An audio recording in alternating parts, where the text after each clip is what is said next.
Joseph Ognier, La formidable machine à guérir. Laissez-lui le contrôle. Édition Facila. Préface. Alors que les citoyens du monde se tournaient de plus en plus vers des alternatives naturelles pour maintenir une bonne santé ou retrouver celle perdue, de grandes découvertes sont intervenues, confortant cette tendance. Cependant, quand la pandémie du SARS-CoV-2 a fait son apparition, la réaction du monde pour la combattre a donné l'impression que celui-ci avait régressé de près de 100 ans, voire plus.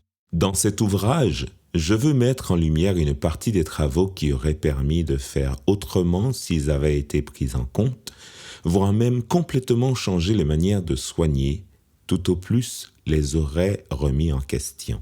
J'espère que ceux qui en prendront lecture auront davantage confiance en la capacité de leur organisme à faire sa part de travail, car c'est l'essence même de notre propos. Le choix du titre n'a été effectif qu'à la fin de l'écriture de l'ouvrage.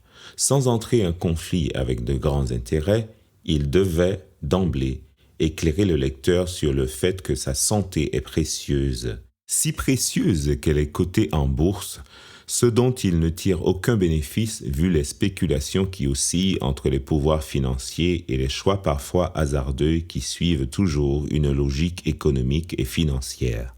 Ces quelques lignes permettront à celui qui les lit de se rendre compte qu'il détient le pouvoir de sa santé et le droit d'en profiter en ne laissant personne lui dicter sa conduite. La formidable machine à guérir est un titre qui cherche à éveiller les consciences et qui, je l'espère, ouvrira la voie magistrale à la recherche de la connaissance et de la compréhension de notre organisme, car, chaque année, les réductions de budget semblent démontrer une volonté d'entretenir une forme d'ignorance dans un siècle où les lumières devraient plutôt nous mener vers les hauteurs.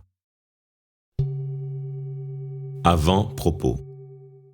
Nous avons fait le choix de faire imprimer cet ouvrage en gros caractères pour faciliter la lecture aux nombreuses personnes souffrant de problèmes de vue et il nous était indispensable de penser à elles. C'est aussi volontairement que nous avons employé des expressions simples et familières afin que chacun puisse y trouver sa propre expérience dans les exemples mentionnés ou les situations virtuelles évoquées en lui laissant des espaces de réflexion pour extrapoler nos propos et se faire sa propre interprétation quant aux enjeux concernant sa santé. Il est probable que certains propos soient en contradiction avec ce qui, jusqu'à maintenant, a été enseigné, cru et pratiqué, mais nous nous basons sur la stricte connaissance scientifique actuelle. Nous ne disons pas vérité scientifique, car la science a cette latitude d'accepter qu'elle puisse se tromper, contrairement à ceux qui la pratiquent et l'étudient.